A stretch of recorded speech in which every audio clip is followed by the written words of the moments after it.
God from coffee.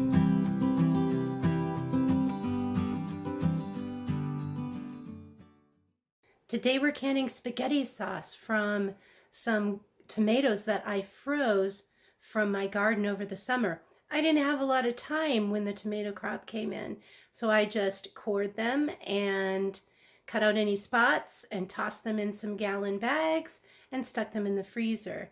And I am so excited to share this recipe with you today. It's a recipe I got from my friend Donna, and shout out to Donna. And I think you're really going to like it. It's delicious.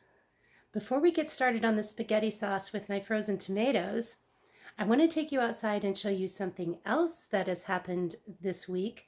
We'll go out for a quick minute and take a look.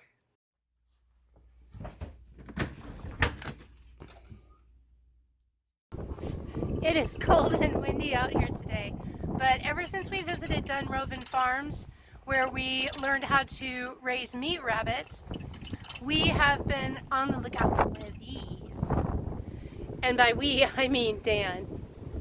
This is an old freezer, an old non-working freezer, and at Dunroven Farms, they were using these to store their feed and anything that they didn't want critters to get at. And so Dan got this for free from someone he knows in town. It's non-working, but it's absolutely perfect and an ingenious idea to store feed.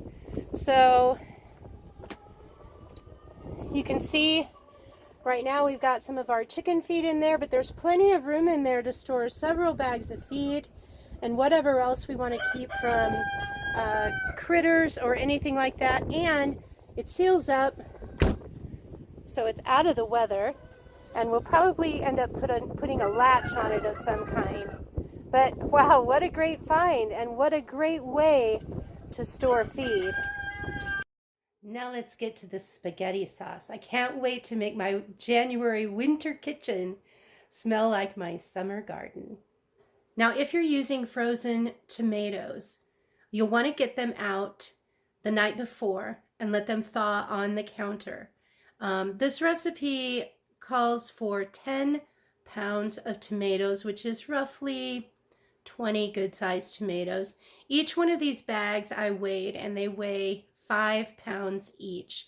Now, I am going to be doubling this recipe today, but if you go to our website, and there's a link in the description, the recipe will be for 10 pounds of tomatoes. And while you're there at the website, oursufficientlife.com, I've been working really hard the last couple of weeks to update everything, and it's not quite all updated yet with all of our content, but anything with a recipe or a how-to is going to be available in a printable form on our website. All you need to do is scroll down to the bottom of the article and click print. And for the recipes, there will be a print right on the recipe card.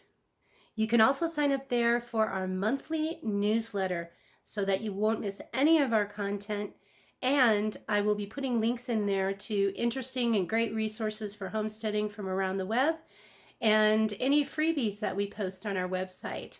So click the subscribe button at the top of our website there and subscribe to our newsletters. You will also get some freebies for doing that. Now, since my tomatoes were frozen, they are already soft enough to put through my food mill. But if I was using fresh tomatoes, I would cook these down, chop them up, cook them down until the skins, you could see the skins floating without any meat. Once the skins are floating without any meat, there you can process them in the food mill. The food mill will take out the skins and also the seeds.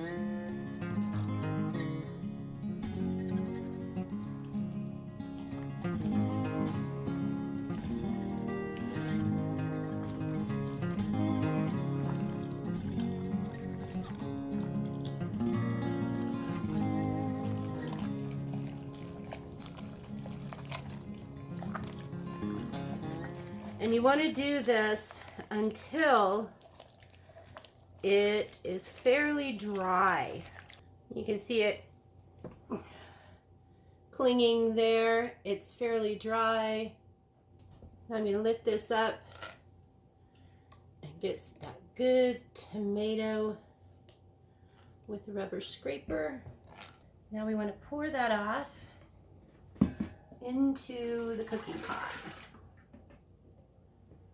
In between, I'll clean off the plunger for the food mill so that it's more effective. Now we're ready for the next bag.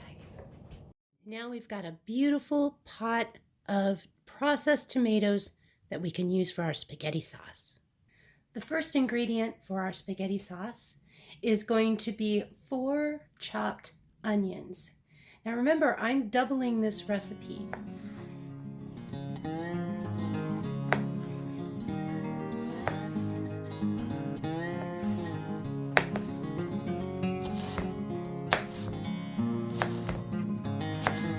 All of our ingredients just get added right into the pot with our sauce.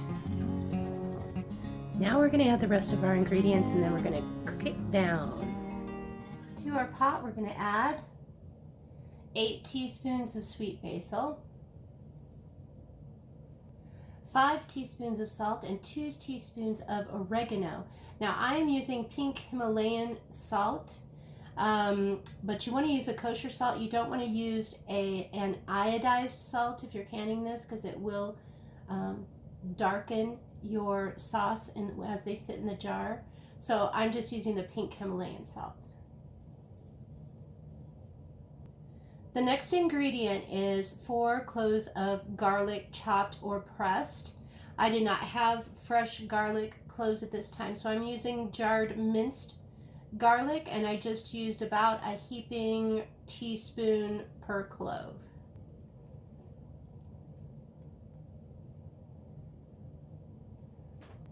Then we're going to add 8 beef bouillon cubes. Now we're going to add a 12-ounce can of tomato paste. This is going to add flavor but also help to thicken our sauce. Now if your sauce isn't getting as thick as you'd like, you can add more tomato paste. That's not a problem. I'm adding half a cup of lemon juice here because I'm going to be water bath canning these. Lemon juice lowers the pH level of tomatoes, so it makes them safe for water bath canning. If you did not add the lemon juice, you could still can this, but you'd need to do pressure canning to make sure that your canning method is safe.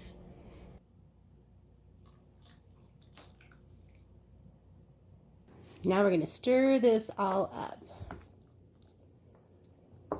And lastly, we're going to add 4 bay leaves. And I'm going to tie these up in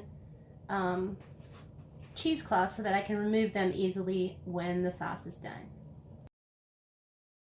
We're going to start off at a medium heat, and we're going to stir it every now and then just to make sure nothing's sticking. We're going to get it to a simmer. Then we're going to turn it down to low, and I'm going to simmer mine probably about 2 or 3 hours. You can simmer it just enough to where you like the thickness of the sauce. My friend Donna likes a good thick sauce, and so she simmers hers all night long. This has been cooking down now for about 4 hours. It's getting to the thickness that we like. I wish someone would hurry up and invent smell-o-vision because this smells amazing. I did add more tomato paste to it. You can also, when you go to use it, you can also add more tomato paste if it's not quite as thick as you like. I found my cheesecloth with my bay leaves, so I'm just going to take that out. The regular recipe that uses 10 pounds of tomatoes makes approximately 4 quarts of spaghetti sauce. So I'm hoping to get roughly 8 quarts of spaghetti sauce out of this, but I don't know. I think we're going to have some for dinner. We're packing our sauce in clean, hot jars. Hot so that no cracking occurs when we put in the hot spaghetti sauce. And I'm going to leave about 1/4 to 1/2 inch of headspace between the top of the sauce and the lid of the jar. We're going to water bath can these for 45 minutes. Now, the can time is according to your altitude above sea level. If you go to our website to print out the recipe, on the recipe notes there is the different times for the different altitudes above sea level. We're going to wipe down around the edge with some white vinegar to make sure we get a good seal and that there's nothing in between the seal and the jar. Add a clean canning lid and tighten as much as possible. Ooh, those jars are hot. Well, I ended up with 6 jars minus what we did for dinner, so cooking it down a little extra long probably took care of some of that, but we're gonna have 6 awesome jars of spaghetti sauce.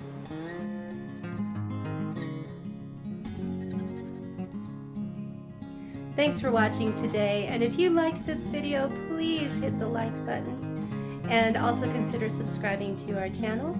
We hope you have a wonderful week, and we'll see you next time.